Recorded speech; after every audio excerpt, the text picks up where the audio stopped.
কোরআনুল কারীমের মধ্যে আছে উলাইকা ইউসারিউনা ফিল খায়রাত ওয়া হুম লাহা সাবিকুন।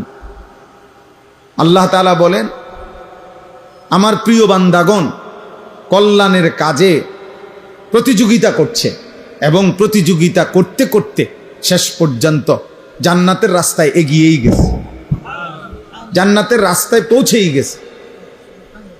এজন্য নিয়ম হলো নেকি অর্জনের প্রতিযোগিতা করা,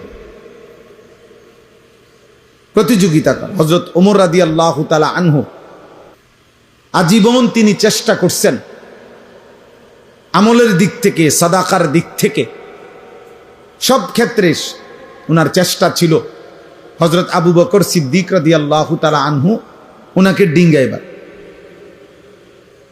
খুব চেষ্টা করতেন,